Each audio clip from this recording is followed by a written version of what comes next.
Come with me to a magical place where being labeled the Pork Queen is a compliment, where being nice is just a way of life, and where all leaders of the free world must pass through. Welcome to Iowa. Whether you're a current Iowan, an Iowa expat, or an Iowan at heart, this show is for you. This is the Iowa Podcast. Real Iowans, real talk, no drama. I'm Justin Brady from the Brady Dental Care Studio, and one thing that everyone's talking about right now is work culture. Should you work from home? Should you work from an office? Where the heck should you actually work? And so who better to talk about that than Geoff Wood, the owner of Gravitate, right here in Iowa. Geoff, thanks for coming in the studio. Happy to be here, Justin. And I should say I've been a Gravitate member for quite a while, and many people don't know this, but the Iowa Podcast Studio is within Gravitate East Village. So right now, from your seat, you can see the Capitol building, which is kind of cool. I can, and I had to travel all of 2 offices over here to the studio today. Yeah, from just down the hall. He basically passed one door and then came down to the studio. I've been wanting to do this for a while, actually, because the topic of work culture is like extremely hot right now, and it hasn't really calmed back down. Obviously, COVID forced a lot of people at home, and some people thought we're going to stay at home forever.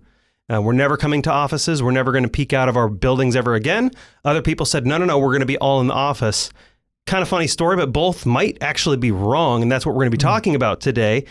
As a reminder, if you like unique Iowans and incredible stories, don't forget to go to iowapodcast.com. Also, you can subscribe to this show, because you might be, I don't know where you're listening from. So you can subscribe on Spotify, Apple Podcasts, Google Podcasts, and even iHeart, my former nemesis. But we love iHeart. It's a joke. If you're listening, Mike, it's a joke. All right, Geoff, thanks so much for coming in here. Let's start. I want to talk all about work from home, talk broadly about that, but let's start with the state of the entrepreneurial ecosystem, because here's the thing that most people don't know about a co-working space, because that's what Gravitate is. It's a co-working space. We're going to define that. We're going to talk about why that's important. But here's what most people don't know. And I think this is kind of a national thing. I was just in Lexington with a mastermind group of mine, and most of them, I would say almost everybody, don't understand that co-working spaces are essentially the town square of like the entrepreneurial and even intrapreneurial ecosystem, because it seems like there's this gravitational pull of people who kind of think creatively that come to the spaces. It's not entrepreneurs. It's not intrapreneurs. It's not like corporate types. It's kind of this weird mix of everybody. So, but I do want to start with the entrepreneurial ecosystem in Iowa. Are any broad notes on the ecosystem in Iowa? Is it growing? Is it kind of flatlining? What's that look like? That's a good question. Is it growing is weird thing to track, right? Because we have tried to, folks like Diana Wright at the Greater Des Moines Partnership, Eric Engelman over at New Boco in Cedar Rapids, like we've been trying to get a handle on, is the ecosystem growing for at least 15 years. I think various folks have. But like, what's the metric you look at? True. I think the metric that you see most often kind of touted comes from the Secretary of State, has to do with business formations, right? But what is kind of like hidden in that, because a lot of those announcements that will come up be like, the economy in Iowa is great. Look at all these businesses that were formed this quarter. While that's accurate, that they were formed, it doesn't necessarily mean that those are going to be businesses that employ people or create value to more individuals or create jobs, those types of things. Because if you form an LLC to just own a business for tax reasons, that's included in that number, that type of thing. So it's really hard to like strip that down. There are some metrics. The Kauffman Foundation puts out metrics, things like that. So there's a place called the IowaInnovationDashboard.com, which should have the latest data. I think Diana is the one putting that together right now. So that's a good place for people to go see on the ecosystem. But I would say from what I've done with the ecosystem in this time, we're in a pretty good place. I mean, we're fighting some heavy winds, the kind of upstream as far as like, what is the reputation of Iowa? Why should people come here? Like what we're really missing most is density of folks and capital and ideas and things like that. Like the people that are here that are starting things, keep starting things until they're successful. But we just don't assemble a lot of people here like you do in startup hubs like an Austin or a Boston or a Boulder. Like people go there to start things. People don't come here to start things yet. We haven't solved that. And like I said, there's some pretty strong headwinds that are forcing us away from that. Yeah, that is interesting. You see companies like maybe OpenLoop and maybe Dwala Yeah, both founded by Iowans that were already here, right? Right. Oh, correct. Oh, so you're saying what we're not doing is drawing in people from other states. It's mostly homegrown talent. Yeah, I mean, there's a strong That's tradition of entrepreneurs from Iowa building companies here. It's harder to get people to come here for the sake of building. Like I think people move here for the agriculture industry. Yeah. Because they want to be a part of it and it's strong here. They move here for the insurance industry for the same reason. People don't move here to become entrepreneurs unless they're in those two industries. Yeah. This just isn't a startup hub that attracts people. And lots of other places have cracked that, and we just haven't here. So I think that's ahead of us. I can get into lots of details on why I think that is, and the funding piece is a big one. Like it's venture capital here is available, but it's harder to get than it is some other places. So that's a big one. Like there's lots of reasons why it is that way, and there's a lot of people working on making this place better for that, and that's something I've contributed to a lot over the past 10 years, like wanting to make that better. But it's a constant struggle. I don't know that we'll ever feel satisfied. We'll never be like, things are great. I mean, they that's can't be true. better. It'll always be a fight that we're working on. Anybody that's broadly in the economic development sphere. Like I'm not an economic developer, but I think a lot of these activities go into economic development. And I've heard a lot of startups, so what you call the homegrown startups. I don't know if you call it that, but that's kind of what you're saying. And I've seen a lot of that too. And I've heard some of those founders say, Iowa's a different place. Maybe, and this isn't my opinion. I don't know. I even know if this is my opinion. I don't know if it's your opinion. But some founders are like, we're kind of different. We bootstrap here. We raise our own capital. We turn it into something. The coasts are kind of like raise obscene amounts of money, probably lose everything, and then move to the next startup. That's not who we are. So do we want to attract these crazy high valuation companies, or do we want to focus on insurance and ag? And I don't actually know the answer to that. To your first idea of like what it means to be Iowan and bootstrapping, I think we bootstrap here because there's not a bunch of cash to take. I'm sure a lot of those people bootstrapping, if you were to give them a big investment, they would probably try that way. Yeah. So a lot of the companies that I know that have been successful bootstrapping did it because they couldn't raise money. This is the only way we can move forward. And there's probably some value in that versus other ways. I don't know if we want to change do we attract other people, but I just think we need more people here doing things. So can't be the same 50 Iowans that are doing everything. We say whatever. True. That's fair. Or 500 Iowans, however many it is. Like yeah. whatever percentage of people are doing things in the economic development, the entrepreneurial ecosystem space now, those people need to keep doing that. But like the same 50 people come to every meetup, or the same 50 people go to every 1 million cups. What we really need is to have 50 people, but it's different every time because we have so many people interested in the scene. And like, that's the piece I think we need to work on. Right. And I should clarify, you're not just like, obviously the Gravitate we're in and the one I normally work at is downtown, but you have you've been in other co-working spaces throughout the state, and you currently manage other co-working spaces throughout the entire state. So this is not a Des Moines perspective you have. I would say this is a very Iowa perspective you have. Yeah, co-working is for sure all around the state. And I think there are a lot of people that are specializing now or trying to specialize in what does it mean to have rural co-working spaces. We can get into kind of that. We have one of those in Jefferson in Northwest Iowa. Our other 3 spaces are all in the Des Moines area. We've also had a space in Cedar Falls for 2 years that we no longer have. So we've seen couple different versions of what this could look like. This is actually the 10th year of Gravitate. So congratulations. Thank you. We've seen a lot in this time and seen the industry change, but there are great co-working spaces all over Eastern Iowa. Those places, Council Bluffs, Sioux City, they're doing it as well. I think to the density of people point for the entrepreneurial ecosystem, the places where you find vibrant co-working scenes are the dense places, right? They kind of go hand in hand of people wanting to come together and wanting to be in a community with each other. You may want to do that in rural Iowa. You just have to drive from 45 minutes out to Jefferson to do that because you pass a couple other small towns that don't have a co-working space yet. So yeah. Now you've obviously trained and collaborated with a lot of these co-working spaces throughout the state, not just your own. You've actually worked with a lot of these other co-working spaces. Yeah, I'm not sure I would say I've trained them, but collaborated in some, because it's been a bunch of different. Because I've known you for years, and you've been working with them in some capacity. So again, reinforcing the very broad Iowa perspective. I want to talk about co-working in general, but this is kind of something that I often forget about is rural co-working. Are you kind of seeing a trend in rural co-working right now? Is this what I'm hearing? I don't know that I have any data on that, but Yeah. anecdotally, yes. Anecdotally, yeah. I think there is, well, I mean, take our location in Jefferson, right? So Jefferson is, I think, about 4,000 people, in the sense about an hour outside of Des Moines, northwest of here.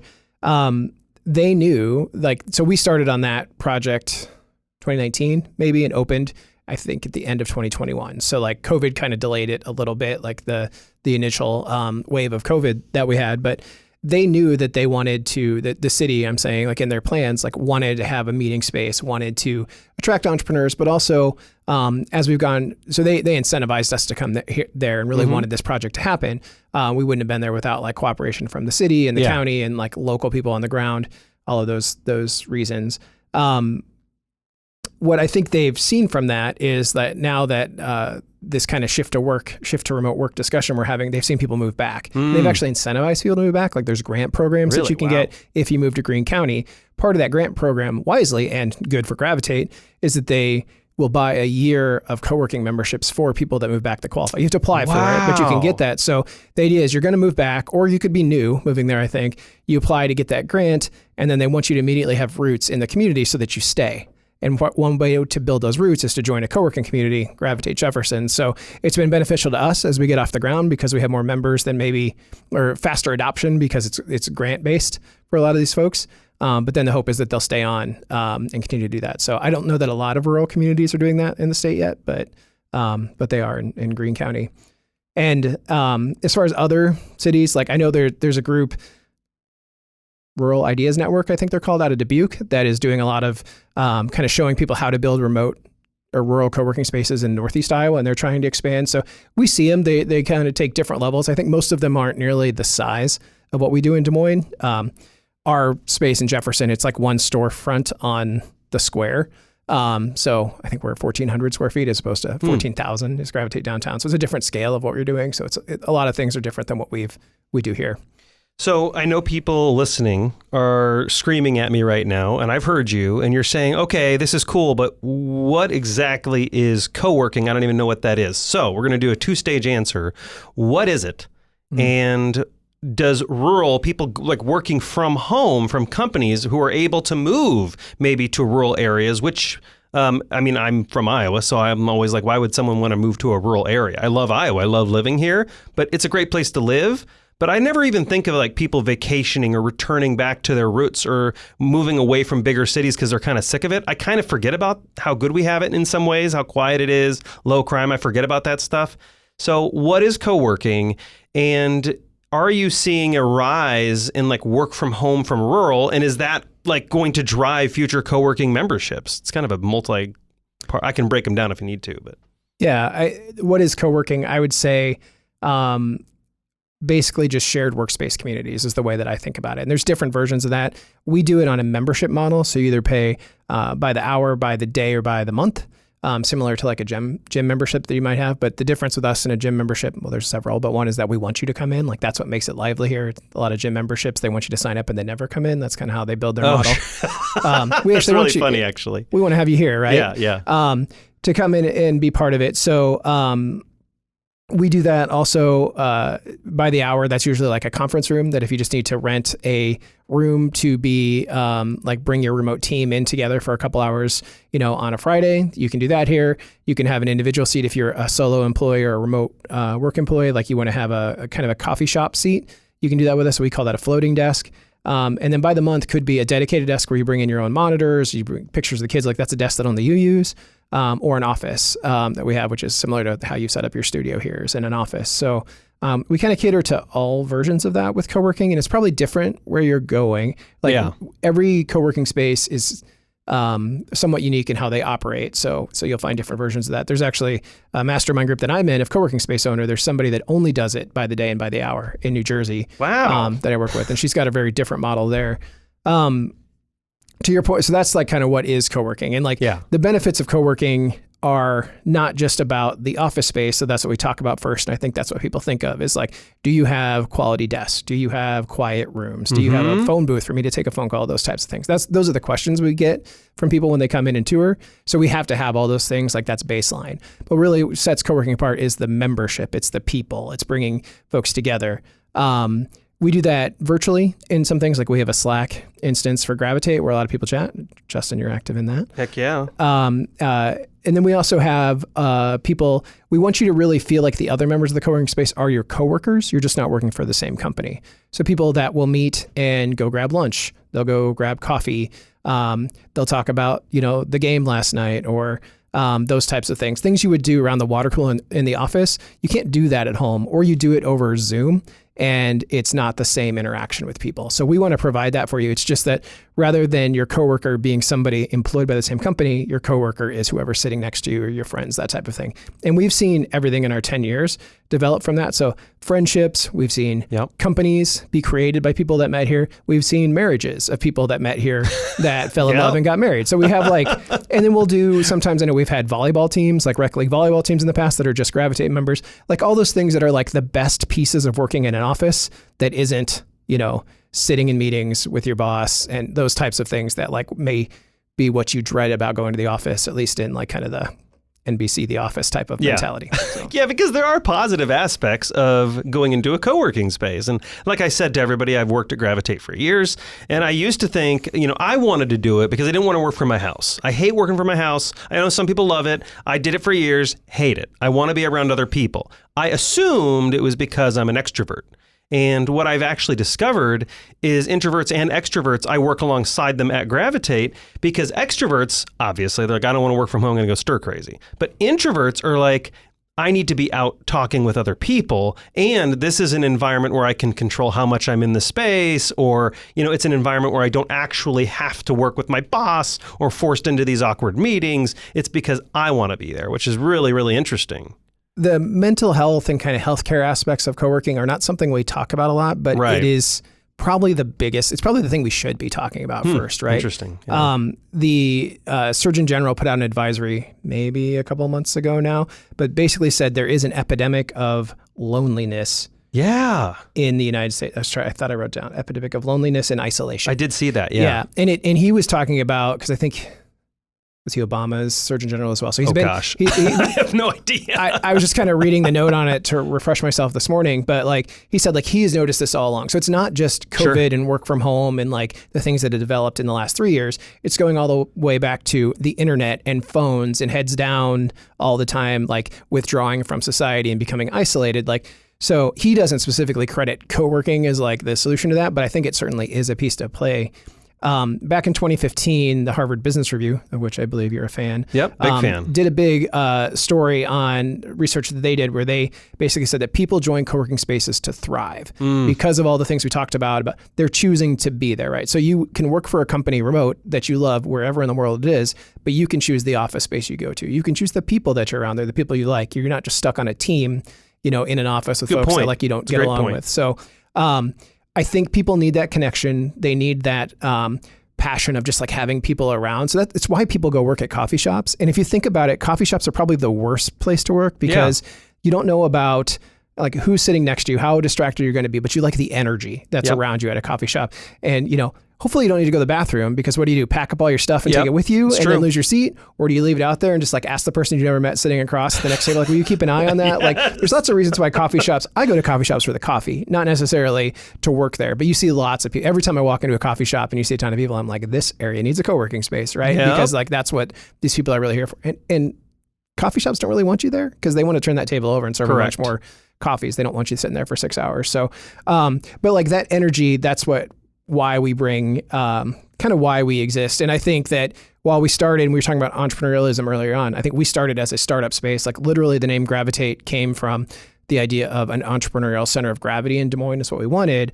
We have relaxed that entrepreneurial messaging because we found that our product works so well for so many other people. Right. And most of our growth beyond our first two spaces has been, I would say, remote workers. Yeah, and so are you seeing that growth then? This whole remote work trend. Some people call it work from home. It's not. Like you pointed out, people don't hesitate to go to a coffee shop to work if they're working from home. They do it a lot. And so are you seeing the hybrid or remote or work from wherever trend? Is that partially responsible or mostly responsible for filling seats at co-working spaces? Anecdotally again, but I would say that's fine. I would say it's largely responsible. It certainly is with us. Because we've got to this point in society, which is why I really like one positive of a terrible thing that was the pandemic was going to this kind of work from home, or I like to say like work from anywhere policy that people have. It's like you can work wherever you want to, because even companies that create mandates to be in the headquarters office, like you can certainly do that to bring your team back into the office, but that team member, if they're good, and you probably only want them if they're good, they're going to have options to work elsewhere. That allows for a work from anywhere policy. So that's a lot of our members. Like we have people with jobs all over the world that come in here into our spaces and work together. And I just can't imagine that that's going to slow down. Maybe that statement will haunt me in a couple of years, but like I think I hope not. As tools get better, as more co-working spaces like get developed around, like you'll just choose like, where do I want to live?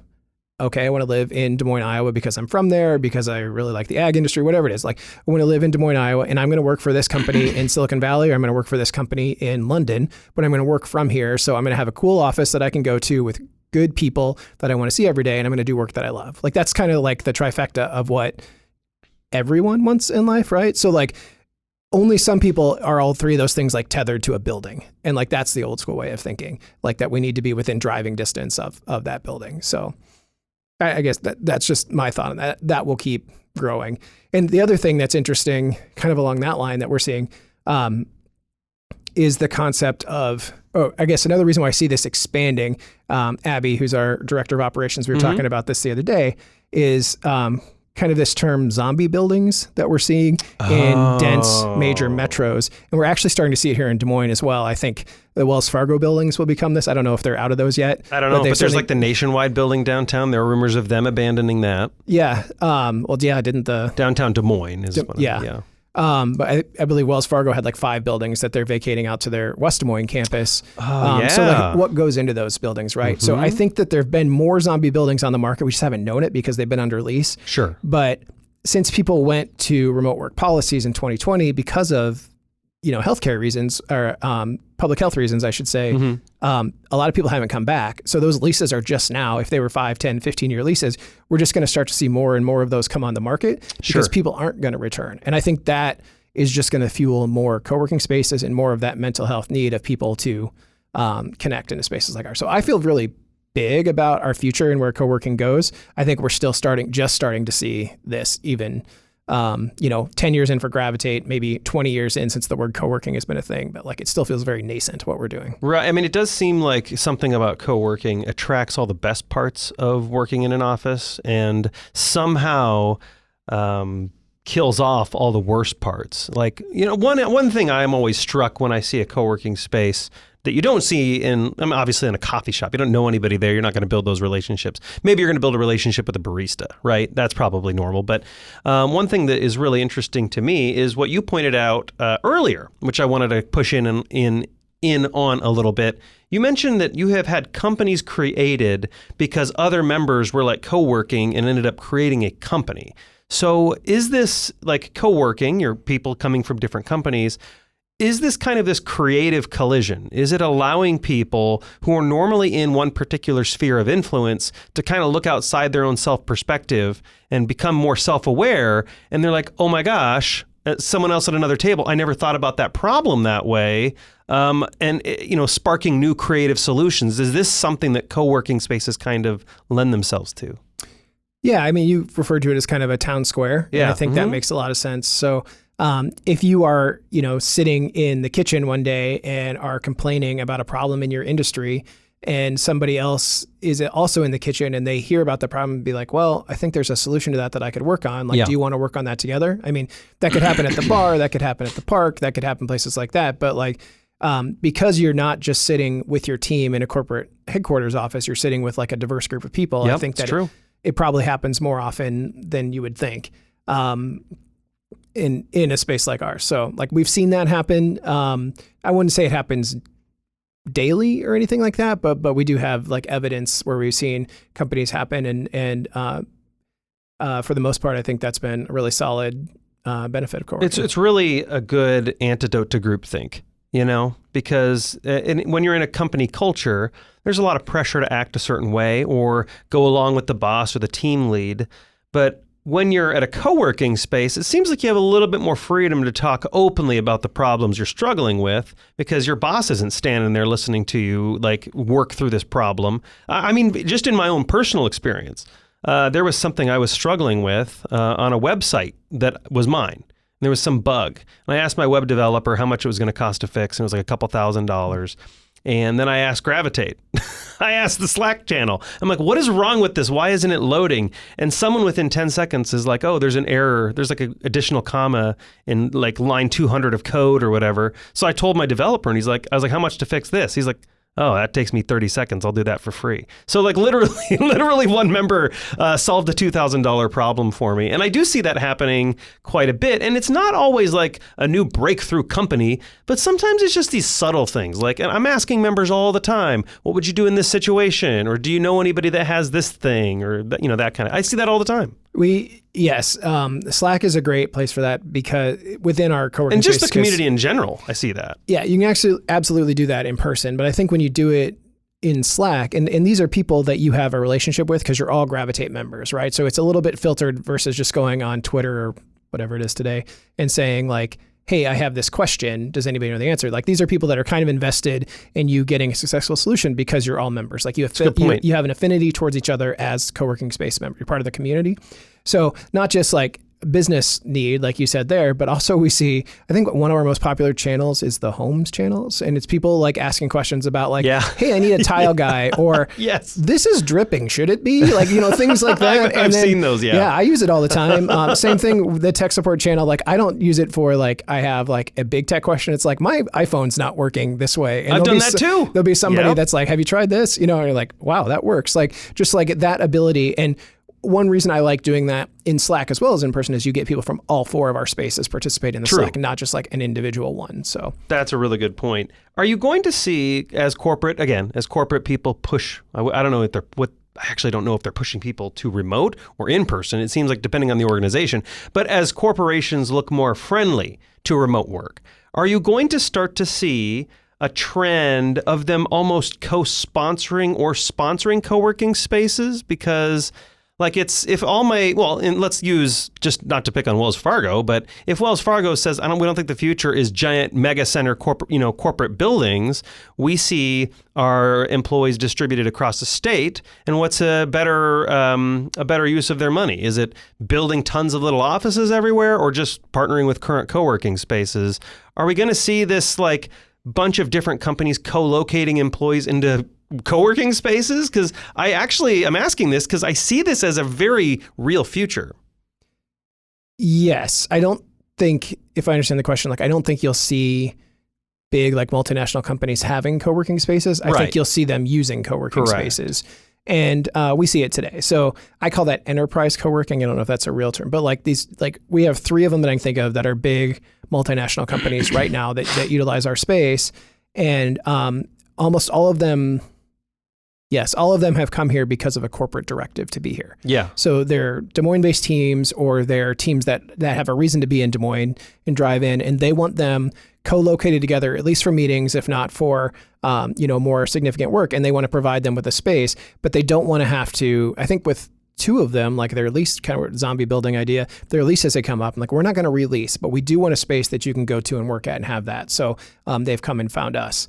There are tools for that, and one of these companies uses this, one called DeskPass, that we use. Like we are a kind of operator on the DeskPass platform, but what's good about DeskPass, another one's called Liquid Space that we use, is that there's like one account that a big multinational company, it's not Apple, we were talking Apple before, but like, let's say Apple would come in and they would say, we want all our remote employees now to go to a space. We're going to have an account on DeskPass, and then DeskPass will handle the billing to Gravitate. So Apple's not getting 500 co-working spaces sending individual $50 an hour bills to them. They're just paying DeskPass once, and DeskPass is handling all of those things. So we have a very frequent customer. Actually, we weren't on DeskPass, and this company came to us and they said, we have a client in Des Moines that needs co-working space. Use this so that they can come here. And and then it's been very good for us. So that's how we see that's one way we see the enterprise market. Like so they pay Liquid Space, they pay DeskPass, or Dasana is a new one that we've affiliated with that's kind of UK based and moving into the US. But that's a thing where the big companies can pay them, and that helps their accounting. But so it's a nice in between thing, and then DeskPass gets a cut, of the membership. Yeah. But we set our prices. It's almost like Expedia or something. They're for their members, they're showing here great places with rates, and we can book it for you. Yeah. And then they're reselling your inventory to a bunch of different people that there's no way on earth you'd ever know who they are or where they're at. That's kind of what's going on. And I didn't even know that existed. Yeah, and Liquid Space has been around since the beginning of co-working, kind of doing that, but they've gotten much more popular recently. And one reason is that the GSA, like the government. Yeah. Mm-hmm. What is the GSA? I know what the GSA is. I always forget the acronym. Government Services Administration, something like that. They do all the building purchases and stuff like that too. Yeah, so they did a major master co-working contract for federal employees to be able to use co-working spaces. Oh, fascinating. And DeskPass may be part of that as well. Gosh, that would be a really good use for our tax money, by the way. Less reliance on all these building upkeep, which takes a lot of money. That would be kind of a brilliant use of that. And I would imagine that the federal government is having the same hiring issues, so they're hiring remote employees now. So they don't necessarily have a federal building for you to go to in that city necessarily. So now that, and I think there is a mandate in there that so much of the dollars go to people like me, to independent operators. Interesting. And that one of the ways you can get that is to go through Liquid Space and be a partner with them. Now, not a lot of that has actually happened yet, because I think it's starting to happen, though, is what you're saying. Yeah, the contract's in place and the government's still trying to figure out how to use it. Yeah. And that type of thing. But it's cool that the federal government recognized this trend. That is interesting. They're just late to adopt because of government reasons, right? So just last 10 seconds, can people drop into a Gravitate and give the website out so people can find you? If there's somewhere in Iowa near a Gravitate, they want to jump in. How does that work? Yeah, gravitatecoworking.com is our web address. You can certainly drop in and we can set you up on that day, or you can go to the website and kind of book a day ahead of time. But all of our plans are on there. We're very transparent about our pricing. So if you want to see things, or if you ever want a tour, you can also book a tour on there and see the different locations. Geoff Wood, founder and owner of Gravitate. This is definitely not sponsored. I just wanted to have you in here because I've loved Gravitate. It's been a core part of my life as an entrepreneur, and I really appreciate you being in Iowa. And I know if you're listening, you'd probably appreciate it too. Thanks so much for coming on the show. I really appreciate it. Yeah, thank you. Thanks, Justin. And to my fellow Iowans, Iowa expats, and Iowans at heart, thanks for listening and subscribing to the Iowa Podcast.